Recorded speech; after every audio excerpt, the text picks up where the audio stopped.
هقولك على أحلى طريقة تعملي بيها الفرخة سهلة وسريعة وتغيير عن العادي اللي بنعمله. زي ما انت شايفة كده، هتجيبي الصينية اللي هتعملي فيها الفرخة، حطي معلقة سمنة كبيرة ومعلقة زيت وسيبيهم يسخنوا وادي صدمة للفراخ.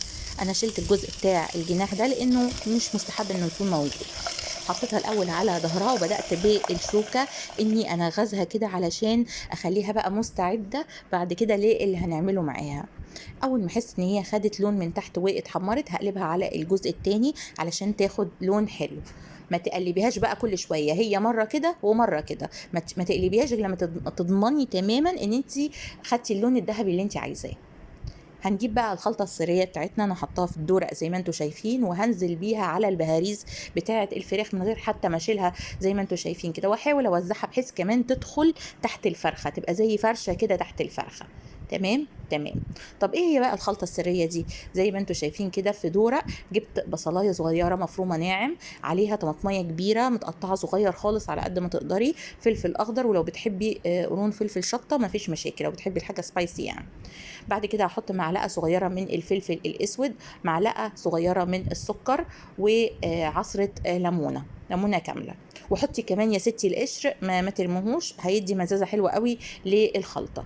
حطيت معلقه خل ومعلقه كبيره من زيت الزيتون، لو ما عندكيش زيت زيتون تقدري عادي تستعيدي بيه بزيت عادي. معلقه كبيره من البابريكا وفنجان من الميه. هقلب الكلام ده كله مع بعضه، وهو ده الخلطة بتاعتنا اللي انا حطيتها على البهاريز بتاعة الفراخ. طيب الفرخة وهي في الفرن باقي عليها ربع ساعة وتطلع، هعمل ايه بقى؟ ده النص التاني من الوصفة. هتجيبي طاسة تحطي فيها زيت او سمنة او ايا كانت المادة الدهنية بتاعتك، عليها فصين توم مفرومين ناعم، فلفل اسود رشة ورشة من الملح. واول ما تبتدي ريحة التوم تطلع، حطي معلقة صغيرة من البابريكا وحاجة بسيطة من عسل النحل، بتفرق جدا وبتدي طعم حلو قوي للفراخ. شيلي بسرعه بقى قبل ما تتحرق، لان عسل النحل طبعا حاجه مسكره بيتكرمل بسرعه.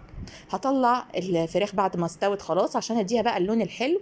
هحط الجليز اللي احنا عملناه ده زي ما انتوا شايفين كده، وتدخليها بقى تحت الشوايه.